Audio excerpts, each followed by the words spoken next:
Now we want to move to these middle years. Again, the character of these years is a little bit different because now you see the world of the child begin to widen. They begin to go to school, they begin to develop a wider circle of friends, a bit of a wider geography, more complicated levels of responsibility. And so the central focus here is the development of character. Now let me get into this with you. Not every wrong that your child does is a direct rebellion to authority. Let me say that again. Not every wrong is a direct rebellion to authority. Some wrongs are the fruit of a lack of character. You get the difference? You're not there, you haven't made a command, so the child isn't rebelling against your authority, but they're still doing something that's wrong because they lack character. Let me picture this for you in a situation.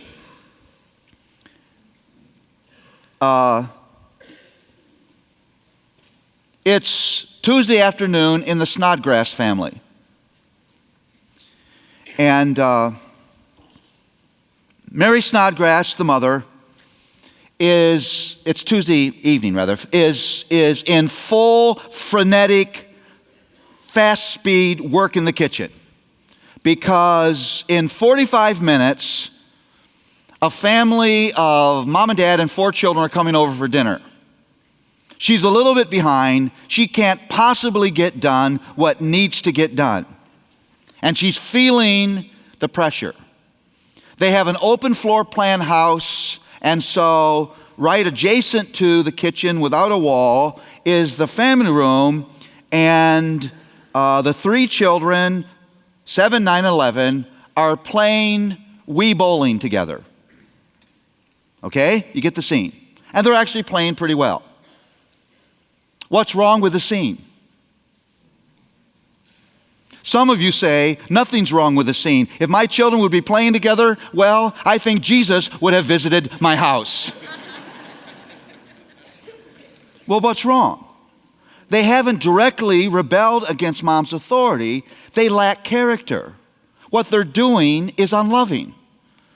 Because those children should walk into the room and say, Mom, is there some way I can help you?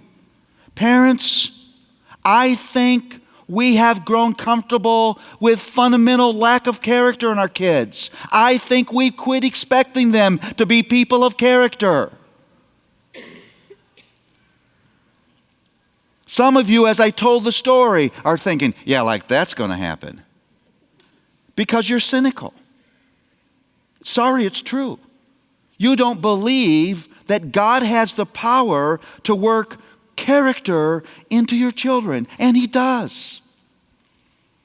And that needs to be a focus for you, that in this period of time, as this child's world is expanding, that good and godly character would develop, that they would have the desire to do what is right in the situations and locations of everyday life. And that focus of character is very, very important.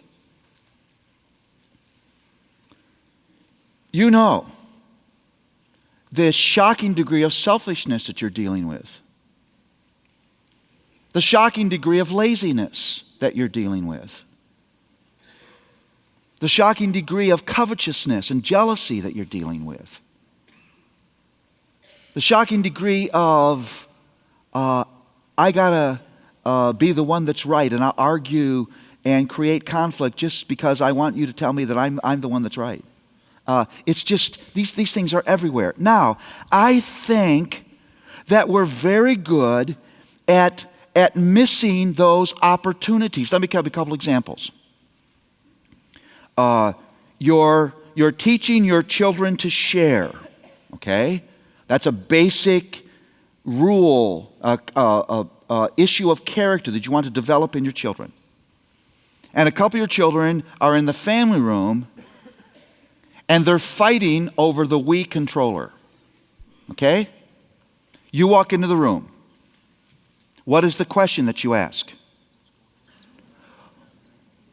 No, not the question I told you to ask, the question that you normally ask. You're like Sunday school kids. God? Jesus? Wow. You know what you say. Who had it first? Now, this is a wonderful standard. Prior possession absolves you of all responsibility to love and to share. Get in the room first. Yeah. You're teaching selfishness.